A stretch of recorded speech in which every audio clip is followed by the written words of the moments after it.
Тессалоникалыктарга жазылган 2-кат. 1-бөлүм. Кудай атабыз менен эгебиз Ыйса Машаяктын Тессалоника шаарындагы жыйынына Павыл, Сила жана Тиметейден дуай салам. Кудай атабыз менен эгебиз Ыйса Машаяк силерге ырайым этип, тынччылык берсин.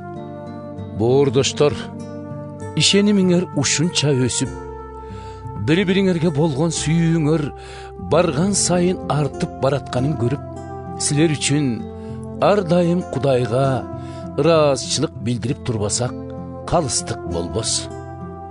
Ошондуктан биз өзүбүз Кудай жыйындарында силер жөнүндө куугунтуктар менен башыңардан өткөргөн кыйынчылыктардын баарын чыдамкайлык менен көтөрүп, ишенимден жазбай келатканыңар жөнүндө сыймыктануу менен айтып жүрөбүз.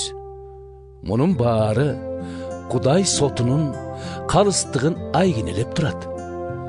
Кудай падышалыгында болууну тандап алганыңар үчүн азап чегип жаткан силер ага кирүүгө татыктуу болосуңар.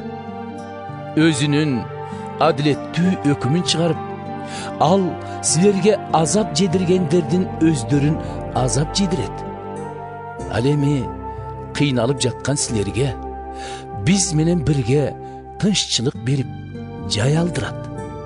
Бул эгебиз Ыйса жалындаган от менен өзүнүн кудуреттүү периштелеринин коштоосунда көктөн түшүп келгенде болот. Ал Кудайды таануудан баш тарткандардын жана эгебиз Ыйса жөнүндөгү жакшы кабарды этибар албагандардын сазайын колдоруна берет. Алардын жазасы эгебизден биротоло ажырап, анын улуулугунан алыстатылып, түбөлүк апат болуу. Эгебиз кайткан ошол күнү анын ыйыктары, ага ишенгендердин баары чогулуп, эбегейсиз сулуулугуна суктанып даңазалашат. Өзүбүз күбөөгө өтүп, айтып берген жакшы кабарды ишенип кабыл алган силер да алардын арасында болосуңар.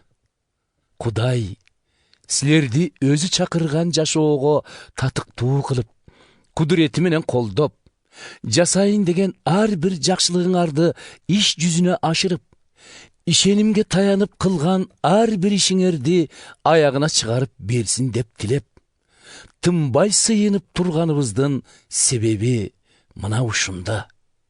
Ошентип, Кудайыбыз жана эгебиз Ыйса Машаяктын ырайымы менен эгебиз Ыйсанын ысмы силер аркылуу, силер болсо ал аркылуу даңкталасыңар.